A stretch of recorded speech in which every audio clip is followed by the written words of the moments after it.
Brace Lord. கர்த்தருக்கு ஸ்தோத்திரம். ஜெயேஷுவின் வாழ்ந்தவர்களே, இயேசுவின் நாமத்தில் வாழ்த்தி வரவேற்கிறேன். ஷாலும் சமாதானம். யோவான் சுவிசேஷத்திலிருந்து வாசகம். அதிகாரம் 3 இறை சொற்றொடர் 1 முதல் 8 வரை நாம் தியானிப்போம், சிந்திப்போம்.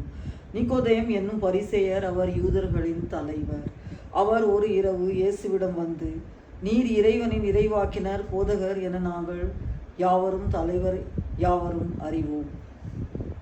இறைவனின் வல்லமையின்றி, கடவுள் அருளின்றி யாரும் அற்புதம் அதிசயங்களையும் செய்ய இயலாது. அதற்கு இயேசு, மறுபடியும் பிறந்தால் அன்றி இறையாட்சியை காண முடியாது என்றார். மிக மிக உறுதியாக சொல்லுகிறேன் என்று சொன்னார். அவர் உலக பிரகாரமாக மறுபடியும் தாயின் வயிற்றில் புகுந்து எவ்வாறு பிறக்க முடியும் என்றார். அதற்கு இயேசு, ஒருவர் தண்ணீராலும் தூய ஆவியாலும் பிறந்தால் அன்றி இறையாட்சியில் உட்படுத்த முடியாது என்று மிக உறுதியாக உமக்கு சொல்லுகிறேன் என்றார்.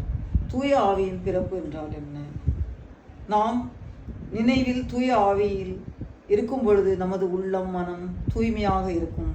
நமது உடல் முழுக்க பரிசுத்தத்தின் மேலான சிந்தனை, செயல் நம்மில் காணப்படும். ஏதாவது சோதனை வரும் நேரம், பலகீனம் நேரம் நமக்கு ஆவியானவர் உணர்த்துவார். இது தவறு, இது சரி, இதை செய், இதை செய்யாதே என்று நமக்கு தெளிவுபடுத்துவார். பாவம் செய்ய விலகி வைப்பார். இதுதான் தூய ஆவியின் மறுபிறப்பு. ஆம், நாம் யாவரும் ஜெபிப்போம், மன்றாடுவோம், தூய ஆவியில் மறுபடியும் பிறப்போம். ஆமென். ஆண்டவர் உங்களை நிறைவாய் ஆசீர்வதிப்பாராக. லைக், ஷேர், சப்ஸ்கிரைப் பண்ணுங்க.